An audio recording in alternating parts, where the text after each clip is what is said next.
Eu, numa reunião de oração, onde a família inteira foi instada aí, porque o reverendo Antônio Elias, pai do Theo, que hoje é pastor lá na Betânia, meu amigo a vida inteira, desde que ele tinha 11 anos de idade, ou 10, o reverendo pediu para eu fazer uma oração nessa reunião lá na igreja Betânia.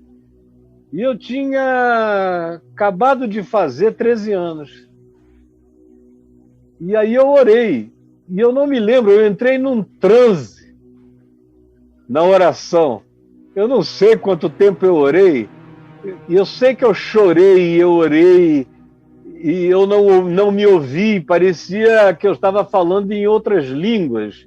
Totalmente arrebatado. Nem português parecia que era. O fato é o seguinte. Quando eu acordei da oração, e estava todo mundo em prantos, o reverendo Antônio Elias enxugava o nariz e chorava que não podia mais. Eu, graças a Deus, não tive um Fanini na minha vida. Eu tive um Antônio Elias, que é outro departamento. Fanini o odiava, como depois passou a me odiar, desde que eu tinha 19 anos. É uma longa história. Mas, pois bem, aí o reverendo vira para mim, quando eu despertei da oração, que é só assim que eu posso designar o que aconteceu, ele falou: meu filho, Deus te ungiu e não tem nada que você possa fazer a respeito. Não é a hora ainda, mas você não pode fazer nada a respeito. Eu queria te convidar para pregar domingo à noite aqui no púlpito da igreja. Eu falei: eu? O quê? Saindo daquele transe, convidado para pregar no domingo no púlpito do reverendo Antônio Elias. Aí domingo fui eu, falei: Jesus, o que foi uma angústia. Quantos dessa anos, hora até chegar o domingo. Hã? Quantos anos você tinha? Eu tinha 13. 13 anos. 13 anos. Tinha acabado de fazer 13 anos. Aí domingo lá estou eu, no púlpito do reverendo Antônio Elias, preguei uma mensagem em João, no capítulo 11. Lázaro ali, na ressurreição de Lázaro. Estava uma mensagem, um esboço pronto ali em João, né? E tirai a pedra, não? Ele estava sepultado já havia 4 dias, cheirava mal, tirai a pedra.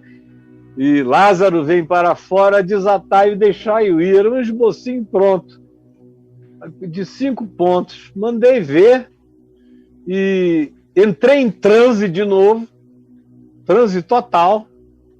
Não precisei pensar, eu fui sendo pensado e muito verboso. Nem eu sabia que aquela verbosidade me habitava. E quando eu acabei de pregar, estava todo mundo aos prantos e tinha um monte de pastor lá que foi assistir porque era o filho do doutor Caio. Era um negócio muito doido que estava acontecendo. Quando eu acabei de pregar, eu estava com 6 meses de agenda cheia. Fui pregar na primeira igreja presbiteriana de Niterói logo no domingo seguinte, na igreja wesleyana que estava ali do lado, era só descer na direção do Rink, tinha uma igreja metodista wesleyana. Saí dali, fui pegar na igreja metodista de Macaé, depois na igreja metodista de Campos. Aí eu fui, foram me rodando. Todo domingo eu não podia mais jogar bola, eu tinha que pregar em algum lugar. E lá fui eu, 6 meses pregando na reunião do doutor Acioli, do Paulo Brito, que ainda depois foi para a ABI, lá na Maranata da Tijuca. Ela já foi na Associação Brasileira de Imprensa e antes disso era na Paulo de Fronten, na casa do pai do Paulo Brito, o doutor Acioli, que já faleceu há muitos anos. Sim. Lá ele me convida para ir pregar na reunião dele, que era a reunião mais cult do Rio. Todo mundo ia para lá. Era para onde os batistas, presbiterianos e metodistas se escondiam para poder sentir um avivamentozinho. Era a década de 60. Estava vendo a divisão batista da renovação espiritual, divisão dos presbiterianos, dos metodistas. Disso tudo estava acontecendo. a Lagoinha, tudo isso estava mudando e o pentecostalismo estava entrando, que se chamava de renovação espiritual naquele tempo. Isso. Então, pois bem, aí eu fui pregar nesses lugares todos. Quando eu vi, todo mundo já me chamava de pastor, de pastorzinho, de não sei o quê, reverendinho. Falei, deixa eu escapar desse negócio antes que esse negócio me pegue. Como disse o reverendo, que eu não tinha jeito, eu vou mostrar para ele que eu tenho jeito, que esse negócio não vai me pegar. E eu fui embora. Fazia questão de fumar maconha e cigarro na frente dele. E ele era um cara tão cabeça fresca que ele dava umas risadas, umas gargalhadas, se soprando ali na frente dele. Aí ele vinha, como é que é? Tudo bem, Caio Fábio? Tudo ótimo. E a bola? Meu craque favorito. Aquela história ele nunca me levou a sério. E eu provoquei tanto, que um dia ele falou assim, às vezes eu acho que você quer me provocar, mas deixa eu te dizer, isso é só uma fase, aproveita. Aproveita bem. Mas que pessoa incrível, Antônio Elias, né, Caio? Antônio Elias, maravilhoso, maravilhoso. Tudo que me fala dele só relata coisas incríveis. Um homem, no mínimo, uns 60, 70 anos à frente do que a religiosidade podia receber. Que leveza. Eu fui filho daquilo ali, fui criado na casa dele.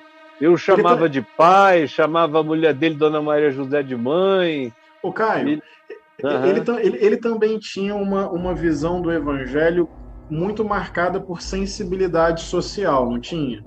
Totalmente. Ele, antes de se converter, ele se engajou no corredor Prestes. Ele lutou todas as lutas que havia, inclusive luta armada. Ele foi crítico à ditadura, né? Total, não, isso sem falar. Eu estou falando antes de se converter, ele se engajou em todos os movimentos de libertação que houve no Brasil. Sim, aí ele teve uma conversão tardia, já com 40 e tantos anos. Então, a revolução, é claro. Lá na igreja que ele pastoreava, Betânia, tinha um cara que veio a se tornar almirante depois, no tempo ele era capitão de fragata. Ele entregou algumas pessoas, assim como o Fanini entregou uma lista brutal aos militares. Esse capitão de fragata, que era membro da Betânia, entregou várias pessoas, inclusive o Rubens César Fernandes. Verdade.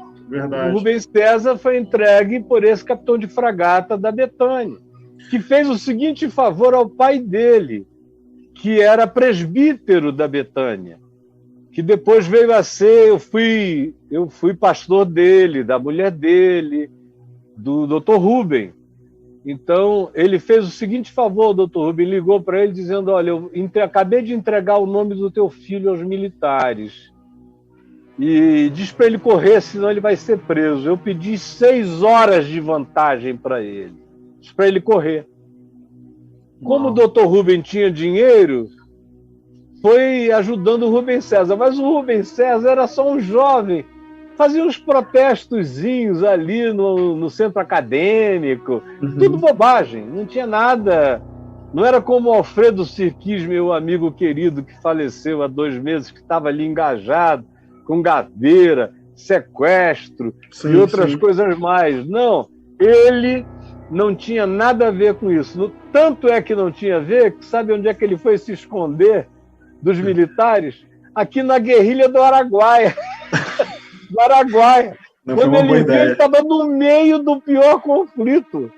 Falou, cara, eu sou muito burro e alienado mesmo. Aí conseguiu fugir, escapar aqui da guerrilha e do que estava acontecendo. Fugiu para o Rio ou para São Paulo, eu não me lembro mais.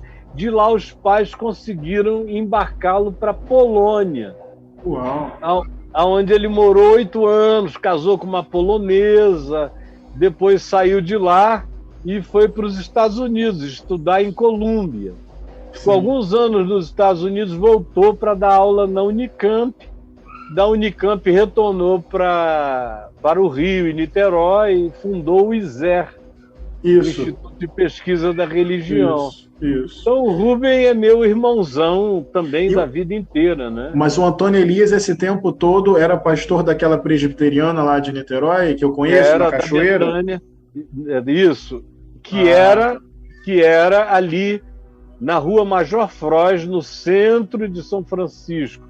Então, era um negócio tão interessante, porque o templo, a capela estava aqui, e a casa do reverendo estava a uns 80 metros de lá no máximo. Sim. Você andava mais um pouquinho, virava a esquina, estava a casa do Boechat. Você andava mais você ia encontrando todo mundo. Sim. E tinha uma reunião de bola aos domingos à tarde no campinho da casa do Boechat. E eu bati uma bola muito legal. O Boechat, quando me viu jogando bola a primeira vez, ele falou: nunca mais você joga bola em nenhum outro time a não ser no meu. E eu era obrigado a ir todo domingo jogar bola lá na casa dele, e a gente foi ficando amigo. Além do que, era o futebol mais engraçado do mundo, porque o pai dele ficava na janela, e o pai dele era um comunista frustrado, zangado, ateu e amargurado, que era cultura stalinista, ou uma coisa do gênero, bem pesada. Então ele ficava na janela, né? Ele botava apelido em todo mundo, apelidos políticos. Os que jogavam bola melhor eram nomes de esquerda. Quem jogava bola meio pereba era nome da direita. Então você era de esquerda ali. Eu era assim de extrema esquerda. Jogava bem mesmo. Olha a bola.